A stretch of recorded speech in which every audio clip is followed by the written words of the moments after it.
Evening बेटा, आज हम परिसंचरण तंत्र का लेक्चर नंबर 6 डिस्कस करेंगे। कल हमने एबीओ सिस्टम डिस्कस किया था, आज हम करेंगे आरएस सिस्टम। क्या बेटा? R S system. कल मैंने जो मैं लिख रहा था A B positive, A positive, B positive, negative, ये पॉजिटिव और नेगेटिव का क्या है? ये आरएस सिस्टम है। क्या बेटा? आरएस सिस्टम है। और इसकी खोज किसने की? इसकी खोज की लैंडस्टीनर ने, बीनर ने। लैंडस्टीनर एवं बीनर ने खोज किसने की इसकी? लैंडस्टीनर ने एवं बीनर ने। और किसमें की बेटा? रीसस मंकी में। किसमें की बेटा? इसने रीसस मंकी में इन्होंने इसकी खोज की थी। ठीक है, इसलिए इसका नाम क्या रखा था? आरएच फैक्टर या रीसस बंदर में इन्होंने खोज की थी। ठीक है, तो देखो ये आरएस सिस्टम जो होता है, ये आरएस सिस्टम किस पे डिपेंड होता है? ये आरएस सिस्टम क्या होता है? आरबीसी की सतह पर एक एंटीबॉडीज पाई जाती है। आरबीसी की सतह पर क्या पाई जाती है? एंटीबॉडीज पाई जाती है। उस एंटीबॉडीज की उपस्थिति और अनुपस्थिति के आधार पर ये आरएस सिस्टम दो प्रकार का होता है। तो पहले प्रथम तो आरएस सिस्टम किस पर निर्भर करता है? तो ये करता है आरबीसी की सतह पर उपस्थित आरएच एंटीबॉडीज के ऊपर, सॉरी आरएच एंटीजन के ऊपर। किसके ऊपर बेटा? आरएच एंटीजन के ऊपर। ये आरएस सिस्टम किस पर डिपेंड करता है? आरबीसी की सतह पर उपस्थित आरएच एंटीजन के आधार पर। ठीक है, यदि आरएच एंटीजन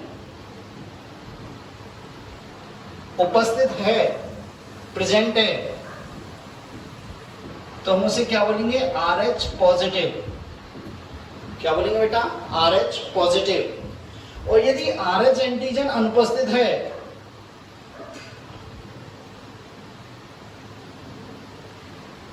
तो इसे क्या बोलेंगे हम? RH negative. ठीक है बेटा, क्या बोलेंगे? RH negative. मेरी बात क्लियर है? यदि एंटीजन है आरबीसी की सतह पे तो आरएच पॉजिटिव, और यदि नहीं है तो आरएच नेगेटिव। दूसरी बात क्या होता है? इस आरएच एंटीजन, इस आरएच एंटीजन के विरुद्ध प्लाज्मा में प्राकृतिक रूप से कोई एंटीबॉडीज नहीं पाई जाती। प्राकृतिक रूप से कोई एंटीबॉडीज नहीं पाई जाती, तो पहले से कोई एंटीबॉडीज नहीं पाई जाती। तो इसके विरुद्ध प्लाज्मा में कोई प्राकृतिक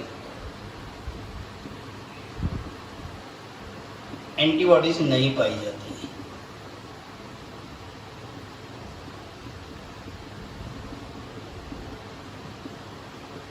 कोई एंटीबॉडीज नहीं पाई जाती है। तो आरएस सिस्टम खोज किसने की? लैंडस्टीनर और बीनर ने। किसमें? रीसस मंकी में की। किसमें की बेटा? रीसस मंकी में। ठीक है, यह तंत्र आरबीसी पर आरएच एंटीजन की उपस्थिति एवं अनुपस्थिति पर आधारित है। यदि आरएच एंटीजन प्रेजेंट है तो उसे क्या बोलेंगे? RH positive. और यदि आरएच एंटीजन अनुपस्थित है तो उसे क्या बोलेंगे? RH negative.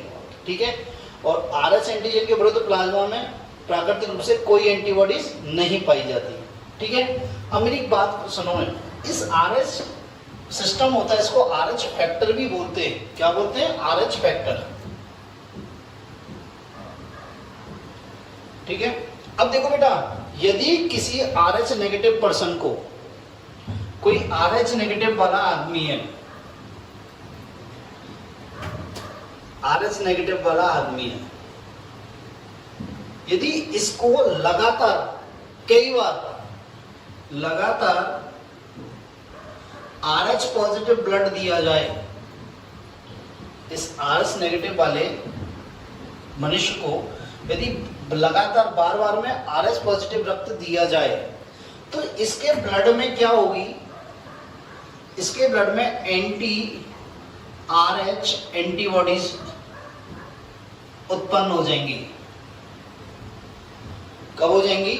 यदि कोई आरएच नेगेटिव वाला इंसान है और उसको लगातार कई बार हमने आरएच पॉजिटिव ब्लड दे दिया, 3 बार दे दिया, 2 बार दे दिया, तो इसके शरीर में, इसके ब्लड में क्या होंगी, एंटी आरएस एंटीबॉडीज उत्पन्न हो जाएंगी, एंटी आरएस एंटीबॉडीज उत्पन्न हो जाएंगी। ठीक है, नेक्स्ट देखो, एक्चुअली इस आरएच फैक्टर की असंगतता के कारण, इस आरएच फैक्टर की असंगतता के कारण एक रोग होता है, भ्रूणीय अवस्था में एक रोग होता है जिसे क्या बोलते हैं, एरिथ्रोब्लास्ट फेटालिस। क्या बोलते हैं बेटा, एरिथ्रोब्लास्ट फेटालिस। ये इंपॉर्टेंट है और इसे 2 मार्क्स में पूछ सकता है, एरिथ्रोब्लास्ट फेटालिस क्या है, और नाम भी एरिथ्रोब्लास्ट फेटालिस है। ठीक है, तो आरएच फैक्टर की असंगतता के कारण कौन सा रोग होता है, एरिथ्रोब्लास्ट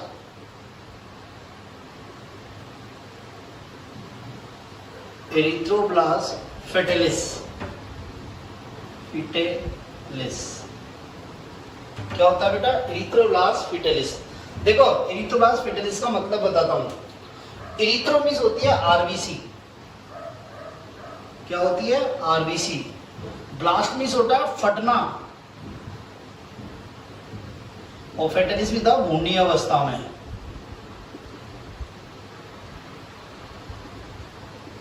भ्रूणीय अवस्था में आरबीसी का फटना, क्या बेटा, भ्रूणीय अवस्था में आरबीसी का फटना क्या कहलाता है, एरिथ्रोब्लास्ट फेटालिस। क्या कहलाता है, एरिथ्रोब्लास्ट फेटालिस। देखो ये रोग होता क्यों है, देखो यदि एक आरएस नेगेटिव माता है, उसकी शादी आरएच पॉजिटिव पिता से होती है, या एक आरएस नेगेटिव लेडीज है, उसकी शादी आरएस पॉजिटिव आदमी से होती है। अब क्या होता है, ये लेडीज गर्भवती होती है, ये लेडीज क्या होती है, गर्भवती हो रही है, होती है। जब गर्भवती होती है और उसके गर्भ में पलने वाले बच्चे का ब्लड ग्रुप क्या है, आरएच पॉजिटिव। जो गर्भ में बच्चा है उसका ब्लड ग्रुप क्या है, आरएच पॉजिटिव। ठीक है, एक माता है या एक लेडीज है जिसकी शादी आरएच पॉजिटिव ब्लड ग्रुप वाले इंसान से या ब्लड समूह वाले इंसान से शादी होती है। इसकी गर्भ में पल रहा बच्चा जिसका ब्लड ग्रुप क्या है, आरएच पॉजिटिव, फर्स्ट बच्चा। ठीक है, तो इसको तो एरिथ्रोब्लास्ट फेटालिस नहीं होता, पर जो ये लेडी दोबारा प्रेग्नेंट होती है और उसके घर में फिर आरएच पॉजिटिव बच्चा है, सेकंड बच्चा, तो इसको क्या होता है, इसको ये रोग होता है एरिथ्रोब्लास्ट फेटालिस। क्या होता है, एरिथ्रोब्लास्ट फेटालिस। ठीक है, देखो इस बच्चे में आरएच पॉजिटिव फैक्टर कहां से आया, अपने पिता से। कहां से आया बेटा, अपने पिता से। दोबारा सुन लो, समझने की कोशिश करो। यहां पे मैं नर और मादा लिख देता हूं, ज्यादा बेटर है, मादा और नर। एक मादा जिसका रक्त क्या है, आरएच नेगेटिव, और एक नर जिसका रक्त क्या है, आरएच पॉजिटिव। इन दोनों की शादी होती है। ठीक है, और ये मादा गर्भवती होती है और उसके गर्भ में पल रहा पहला बच्चा आरएच पॉजिटिव है। ठीक है, उसके बाद फिर ये लेडीज प्रेग्नेंट होती है, गर्भवती होती है, जिसके घर में पल रहा दूसरा बच्चा भी आरएच पॉजिटिव है। तो इस आरएच पॉजिटिव बच्चा, जो सेकंड आरएच पॉजिटिव बच्चा है, इसको क्या होता है, एरिथ्रोब्लास्ट फेटालिस होता है। फर्स्ट को नहीं होता, सेकंड को होता है। ठीक है, तो ये जो बच्चा होता है इसको एरिथ्रोब्लास्ट फेटालिस हुआ, ये कैसे हुआ, ये मैं अभी आपको बता रहा हूँ। ठीक है, दूसरी बात, ये बच्चों को जो आरएच पॉजिटिव समूह मिला है, ये किससे मिला, फादर से। किससे मिला, फादर से। तो देखो क्या हुआ,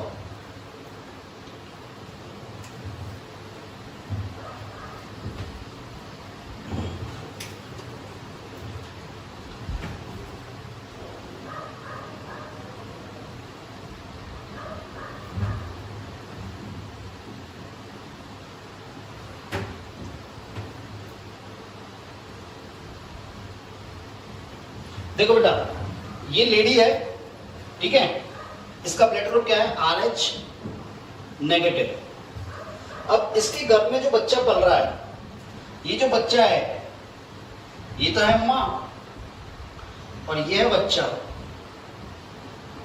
जो अंदर है अभी गर्भावस्था में। इसका ब्लड ग्रुप है RH पॉजिटिव। क्या बेटा? RH positive.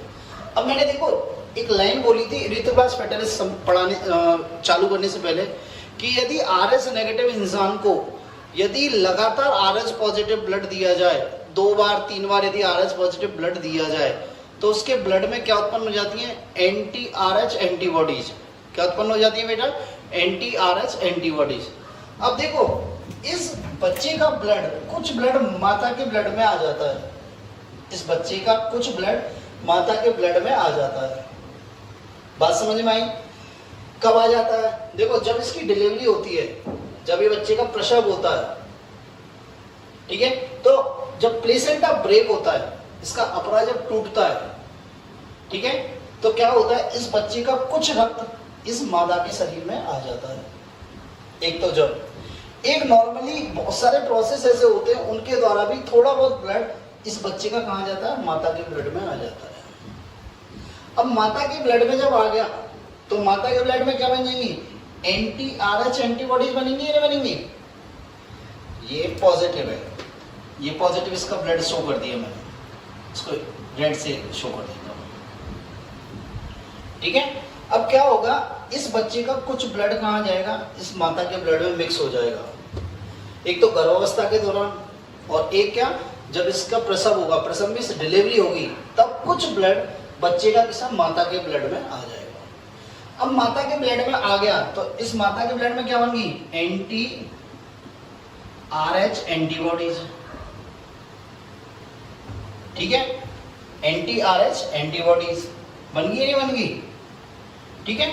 अब देखो ये बच्चा ज्यादा इफेक्टेड नहीं होगा क्योंकि जब ये गर्भावस्था में था थोड़ा बहुत ब्लड बच्चे का माता के ब्लड में मिला था, तो ये जो एंटीबॉडीज बनी थी ये बहुत कम मात्रा में थी, तो इस बच्चे पे कोई इफेक्ट नहीं आया, इस बच्चे पे कोई फर्क नहीं आया।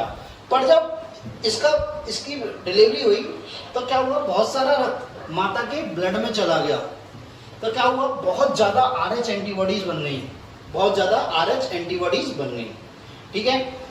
अब ये लेडी दोबारा प्रेग्नेंट होती है सेकंड बच्चे से, मतलब ये दोबारा गर्भवती है और इसमें इसके पेट में क्या है? इसके गर्भाशय में क्या है? RH पॉजिटिव बच्चा है। अगेन ये देखो RH पॉजिटिव बच्चा है, ठीक है। अब इसके ब्लड में क्या है? इसके ब्लड में क्या है? एंटी RH एंटीबॉडीज है। ये क्या है? ये तो बनी रहती है, खत्म नहीं होती। ऐसे नहीं कि नहीं सर आप सोच रहे हैं सर 1 साल तो इस बच्चे इसको प्रेग्नेंट होने में लग गया होगा तो ये खत्म हो जानी चाहिए, ये खत्म नहीं होती।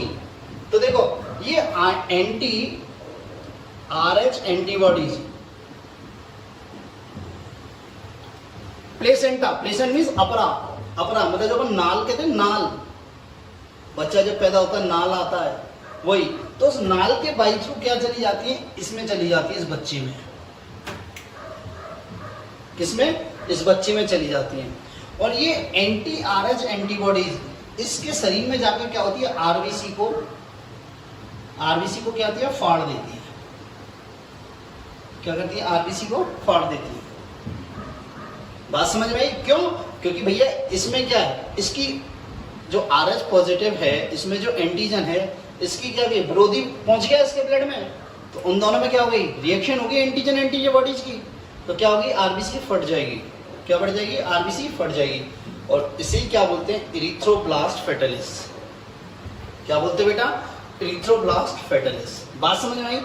अब देखो ये वाला बच्चा होगा ना, एक तो ये प्री मैच्योर होगा। प्री मैच्योर मीन्स इसका जन्म 9 महीने में होना चाहिए, पर ये 6 महीने या 7 महीने में इसका जन्म हो जाएगा।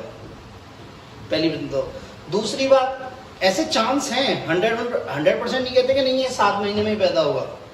मैक्सिमम चांस ये है कि 7 महीने में, 8 महीने में, मतलब पहले पैदा हो जाता है। और इस बच्चों को क्या बोलते हैं? रीशस बच्चा। क्या बोलते हैं? रीशस बच्चा, रीशस शिशु। क्या बोलते हैं? रीशस शिशु, ठीक है। दूसरी बात, इसमें क्या होगी? ब्लड की कमी होगी। क्या होगी? ब्लड की कमी। तो इसको, ब्लड की कमी को क्या बोलते हैं हम? एनीमिया। क्या होगा? एनीमिया होगा, ठीक है। अब इस बच्चे को बचाया कैसे जा सकता है? देखो ना इस बच्चे को कैसे बचाया जा सकता है। एक तो इसका पूरा जो भाई इसका ब्लड में जो प्रॉब्लम है, उस ब्लड की जगह हम नया फ्रेश ब्लड डाल दें उसे, उस ब्लड को किससे रिप्लेस कर दें, नए अच्छे फ्रेश ब्लड से। एक तो ये पॉसिबिलिटी बहुत कम रहती है, ठीक है। दूसरी क्या है, जब ये बच्चा यहाँ पे फर्स्ट बच्चा जब पैदा हुआ,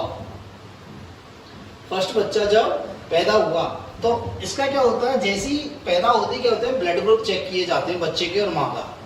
यदि बच्चा RH पॉजिटिव और माँ RH नेगेटिव है, तो ऐसी कंडीशन में 72 घंटे के अंदर क्या 72 घंटे के अंदर क्या होता है, RH एंटीबॉडीज का एक इंजेक्शन लगा देते हैं। किसका, RH एंटीबॉडीज का एक इंजेक्शन लगा देते हैं, ठीक है। तो ये RH एंटीबॉडीज क्या करती है, जो माँ के शरीर में एंटी RH एंटीबॉडीज बनी है, इनको रिएक्शन करके इनको क्या कर देती है, खत्म कर देती है। इनको क्या करती है, माता के शरीर में जो एंटी RH एंटीबॉडीज बनी है, माता के शरीर में जो एंटी RH एंटीबॉडीज बनी है, उनको क्या होती है, जो बाहर से हम एंटीबॉडीज दे रहे हैं RH एंटीबॉडीज, वो आपस में क्या करती है, इसको खत्म कर देती है। अब इसमें खत्म हो गई तो एंटी RH एंटीबॉडीज रहेंगी नहीं, तो सेकंड बच्चे में कोई इफेक्ट नहीं आएगा, तो ये है एरिथ्रोब्लास्ट फेटालिस। और एरिथ्रोब्लास्ट फेटालिस के चांसेस बहुत हैं RBSC में भी आने के, NCERT में भी आने के, और नीट में भी इसमें से क्वेश्चन पूछा जाता है। नीट में क्वेश्चन कैसे पूछा जाता है मैं आपको बता देता हूँ।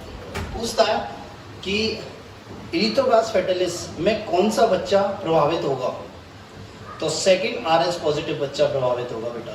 कौन सा, सेकंड RH पॉजिटिव बच्चा, ठीक है। सेकंड क्वेश्चन पूछता है कि बच्चे को RH पॉजिटिव ग्रुप कहाँ से मिलता है, तो वो किससे मिलता है, फादर से मिलता है। कहाँ से मिलता है, फादर से मिलता है। एक पूछता है कौन सा मैच नहीं है, मतलब कौन सा एक दूसरे को मैच नहीं करता, तो ऐसे ऑप्शन देता है वो, RH negative and RH positive. Second देता है RH positive and RH positive. Third देता है RH negative and RH negative, और फोर्थ देता है अबव ऑल, ठीक है। तो देखो इसमें प्रॉब्लम कहाँ हो रही है, जब RH पॉजिटिव और RH नेगेटिव की शादी हो रही है, तो ये क्या बिल्कुल अलग है, ये इनमें क्या करता है, सुमिलित नहीं होता। क्या होता है, सुमिलित नहीं होता। तो मेरी बात समझिए, ये हो गया आपका RH फैक्टर। क्या हो गया, RH फैक्टर या RH सिस्टम, ठीक है। नेक्स्ट आता है बेटा आपका रुधिर का थक्का बनना या रुधिर स्कंदन। क्या, रुधिर स्कंदन, ब्लड क्लॉटिंग या ब्लड कोएगुलेशन। क्या बेटा, ब्लड क्लॉटिंग और या कोएगुलेशन। देखो बेटा ब्लड क्लॉटिंग और कोएगुलेशन क्या होता है। देखो बेटा क्या होता है, जब हमारे चोट लगती है, जब हमारे क्या होती है, चोट लगती है, तो चोट लगती है तो क्या होता है, जैसे ये हमारा चोट लगी, तो चोट लगने के बाद क्या होता है, दो चीजें क्षतिग्रस्त होती है। एक तो टिश्यू क्षतिग्रस्त होते हैं, ऊतक, और एक क्षतिग्रस्त होती है हमारी क्या, रक्त वाहिनियां। क्या बेटा, रक्त वाहिनियां। और जब ये रक्त वाहिनियां क्षतिग्रस्त होती हैं, ये रक्त वाहिनियां क्या होती है, क्षतिग्रस्त होती है, तो रक्त बाहर निकलता है, रक्त का स्राव होता है, रक्त शरीर से बाहर निकलता है। तो होता क्या है, जो रक्त के अवयव हैं, जैसे ये रक्त वाहिनी है, मान लो आप ये मान लो ये रक्त वाहिनी है, ये ब्लू कलर में जो दिखाई है रक्त वाहिनी है, और ये कट गई, ठीक है, तो इससे रक्त बाहर आ रहा है, तो क्या होगा, जो रक्त के अवयव हैं वो क्या करते हैं, जेल जैसा पदार्थ बना लेते हैं। क्या बना लेते हैं, जेल जैसा पदार्थ बना लेते हैं, जिसे क्या बोलते हैं, थक्का। क्या बोलते हैं बेटा, थक्का। क्या बना लेते हैं, थक्का। तो ये क्या है, हमारे शरीर की सुरक्षात्मक प्रणाली है, ये हमारे शरीर की क्या है, सुरक्षात्मक प्रणाली है।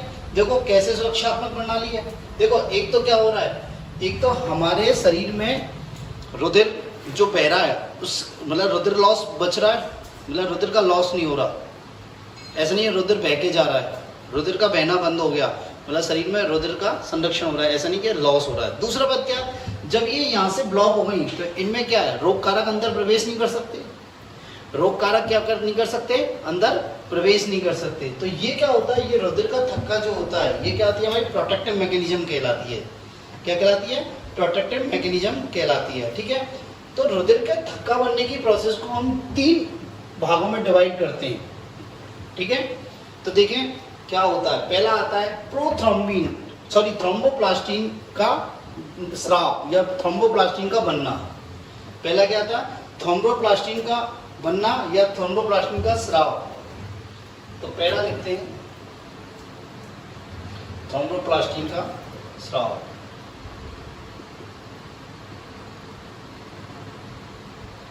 थ्रोम्बोप्लास्टिन का मुक्त होना, ऐसे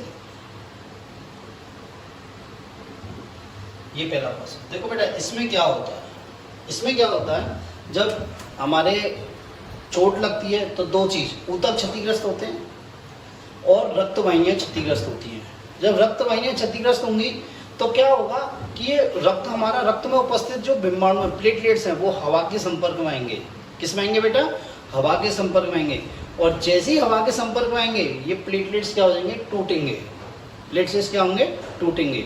और ये क्षतिग्रस्त ऊतक और प्लेटलेट्स, जो प्लेटलेट्स टूट रहे हैं, ये क्या निकालेंगे, थ्रोम्बोप्लास्टिन। क्या निकालेंगे बेटा, थ्रोम्बोप्लास्टिन, ठीक है। एक बार पहले मेरी बात सुने। एक्चुअली रक्त स्कंदन में 13 रक्त स्कंदन कारक भाग लेते हैं। इस रक्त स्कंदन में कितने फैक्टर भाग लेते हैं, कितने कारक भाग लेते हैं, 13 फैक्टर्स भाग लेते हैं। मतलब इनको बोलते हैं क्लॉटिंग फैक्टर। क्या बोलते हैं बेटा, क्लॉटिंग फैक्टर। जनरली क्या होता है, जब हमारी कोई क्षति नहीं होती है, कोई भी हमारे कोई इंजरी नहीं हुई है, तो ये क्लॉटिंग फैक्टर क्या होते हैं, ब्लड वेसल्स में घूमते रहते हैं और ये क्या होते हैं, निष्क्रिय होते हैं। क्या होते हैं, निष्क्रिय होते हैं। और जैसे ही हमारे चोट लगती है, जैसे ही हमारे चोट लगती है, हमारा ब्लड बाहर आने लगता है, वैसे ही क्या होता है, ये क्लॉटिंग फैक्टर क्या हो जाते हैं, सक्रिय हो जाते हैं। ये क्लॉटिंग फैक्टर क्या हो जाते हैं, सक्रिय हो जाते हैं, ठीक है। तो देखें पहला क्या आया हमारा, थ्रोम्बोप्लास्टिन का मुक्त होना। तो देखो क्या हुआ, क्षतिग्रस्त ऊतक और रक्त वाहिनियां टूटी, रक्त वाहिनियों से ब्लड निकला, तो ब्लड किससे, एयर के संपर्क में आया, हवा के संपर्क में आया। हवा के संपर्क में जैसी प्लेटलेट्स आएंगी, पट्टिकाणु, तो ये टूटेंगी। इन दोनों के टूटने से क्या होगा, थ्रोम्बोप्लास्टिन मुक्त होगा। क्या होगा बेटा, थ्रोम्बोप्लास्टिन मुक्त होगा। और ये क्या है, ग्लाइकोप्रोटीन और ग्लाइकोलिपिड। क्या बेटा, ग्लाइकोप्रोटीन और ग्लाइकोलिपिड। ये थ्रोम्बोप्लास्टिन क्या करता है, इस ब्लड क्लॉटिंग फैक्टर 8th और 10th को एक्टिव कर देता है, सक्रिय कर देता है। ये थ्रोम्बोप्लास्टिन क्या करता है, जो रक्त स्कंदन कारक होते हैं 7th और 10th, इसको क्या कर देता है, सक्रिय कर देता है। क्या कर देता है, सक्रिय कर देता है, एक्टिवेट कर देता है। अब ये सारे कारक मिलके कैल्शियम के साथ एक क्या बनाते हैं, कॉम्प्लेक्स बनाते हैं, एक जटिल कॉम्प्लेक्स बनाते हैं, ठीक है। इसे बोलते हैं प्रोथ्रोम्बिन सक्रियक। क्या बोलते हैं, प्रोथ्रोम्बिन सक्रियक, प्रोथ्रोम्बिन एक्टिवेटर। क्या बोलते हैं उसे, प्रोथ्रोम्बिन एक्टिवेटर। देखो अब ये प्रोथ्रोम्बिन एक्टिवेटर क्या होता है, एक्चुअली क्या होता है, हमारे प्लाज्मा में एक प्रोटीन होती है प्रोथ्रोम्बिन। वो क्या होती है, जनरली निष्क्रिय होती है। क्या होती है, निष्क्रिय होती है। हमने पढ़ाया था आपको जब प्लाज्मा प्रोटीन पढ़ाई थी जब। तो ये प्रोथ्रोम्बिन एक्टिवेटर या सक्रिय क्या करता है, इस जो प्लाज्मा में उपस्थित प्रोथ्रोम्बिन है, इसको क्या कर देता है, सक्रिय कर देता है। क्या करता है, सक्रिय। और ये सक्रिय प्रोथ्रोम्बिन क्या करता है, जो प्लाज्मा में उपस्थित घुलनशील फाइब्रिनोजन है, प्लाज्मा में घुलनशील फाइब्रिनोजन है, उसको क्या कर देता है, अघुलनशील फाइब्रिनोजन में चेंज कर देता है। किसमें चेंज करता है, अघुलनशील फाइब्रिनोजन में। अब ये फाइब्रिनोजन क्या हो जाए, फाइब्रिनोजन के छोटे छोटे छोटे तंतु बन जाते हैं। क्या बन जाते हैं, तंतु। और ये तंतु ऐसे आपस में मिलकर क्या बनाते हैं, जाल बना लेते हैं। क्या बना लेते हैं बेटा, जाल बना लेते हैं, ठीक है। अब क्या हुआ, जैसे ये ब्लड वेसल्स हमारी ब्लॉक हुई, सॉरी क्षतिग्रस्त हुई, तो यहाँ पे ये जाल ऐसे फंस जाता है, ठीक है। और इस जाल से कोई ब्लड कोशिका, रक्त कोशिका निकलती है, तो ये क्या हो जाता है, यहाँ पे रक्त कोशिका फंस जाती है। ये रक्त कोशिका इन स्थानों में फंस जाती है। जब रक्त कोशिका फंस गई तो रक्त बाहर निकलना बंद हो जाता है, नहीं हो जाता है, रक्त का बाहर निकलना बंद हो जाता है। तो ये जो फॉर्मेशन हुआ है, इसको ही क्या बोलते हैं, थक्का। क्या बोलते हैं, थक्का, ठीक है। एक बार दोबारा सुनिए, रुधिर का थक्का होना या रुधिर स्कंदन, ठीक है। होता क्या है, जब हमारे शरीर में चोट लगती है, हमारे शरीर में चोट लगती है, तो क्या होता है, हमारे ऊतक क्षतिग्रस्त होते हैं। क्या होते हैं, हमारे ऊतक क्षतिग्रस्त होते हैं और रक्त वाहिनियां क्षतिग्रस्त होती हैं। तो क्या होता है, जो हमारे रक्त के अवयव हैं वो क्या करते हैं, इन क्षतिग्रस्त रक्त वाहिनियों में क्या बना लेते हैं, एक जेल जैसा पदार्थ बना लेते हैं। क्या बना लेते हैं, एक जेल जैसा पदार्थ बना लेते हैं, और उस जेल जैसे पदार्थ को क्या बोलते हैं, थक्का। अब क्या होता है, जब थक्का बन जाएगा तो रक्त का बहना बंद हो जाएगा, रक्त का बहना बंद हो जाएगा। अब देखो, ये हमारे लिए बहुत अच्छी प्रणाली है, इंपॉर्टेंट प्रणाली है, मतलब प्रोटेक्टिव मैकेनिज्म है, सुरक्षा की प्रणाली है। क्यों?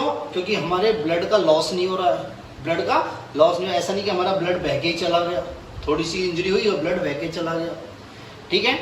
और दूसरी बात क्या है भाई, जैसे मान लो ब्लड वेसल्स टूटी है तो उसमें रोगाणु प्रवेश कर सकते हैं, तो क्या करेगा, ये जो क्लॉट बन गया ये रोगाणु को अंदर प्रवेश नहीं करने देगा। ठीक है। नेक्स्ट थिंग, दूसरी बात होती क्या बेटा, ये जो इस ब्लड क्लॉटिंग में, रक्त का थक्का बनने में 13 फैक्टर भाग लेते हैं, 13 रक्त स्कंदन कारक भाग लेते हैं। बात समझ में आई? और ये 13 रक्त स्कंदन कारक क्या होते हैं, जब कोई इंजरी नहीं है, नॉर्मल कंडीशन, सामान्य अवस्था में क्या होते हैं, निष्क्रिय होते हैं, ब्लड में घूमते रहते हैं, निष्क्रिय होते हैं। और जैसे ही हमारे इंजरी होती है, मतलब जैसे ही हमारे चोट लगती है, ब्लड बाहर आता है, ऐसे ये सक्रिय हो जाते हैं। ठीक है। एक दूसरा ये क्लॉटिंग फैक्टर होते हैं ना, इनको ऐसी अल्फा ऐसी लिखते हैं। ठीक है, इस प्रकार में लिखते हैं 1 2 3 ऐसे ही लिखते हैं। ठीक है। नेक्स्ट देखो, इस ब्लड क्लॉटिंग को 3 भागों में बांटा गया है। ठीक है। पहला क्या है, थ्रोम्बोप्लास्टिन का मुक्त होना, नेक्स्ट प्रोथ्रोम्बिन का थ्रोम्बिन में चेंज, और थर्ड घुलनशील फाइब्रिनोजन का एगुलनशील फाइब्रिनोजन में चेंज। बात समझ में आई? तो देखते हैं थ्रोम्बोप्लास्टिन का मुक्त होना कैसे, क्षतिग्रस्त ऊतक, और जैसे ही रक्त एयर के संपर्क में आएगा, हवा के संपर्क में, तो प्लेटलेट्स टूटेंगी तो क्या होगा, थ्रोम्बोप्लास्टिन निकलेगा। थ्रोम्बोप्लास्टिन क्या है, ग्लाइकोप्रोटीन और ग्लाइकोलिपिड। ठीक है। ये क्या करेगा, इन फैक्टर 7th और 10th को क्या कर देगा, एक्टिव कर देगा।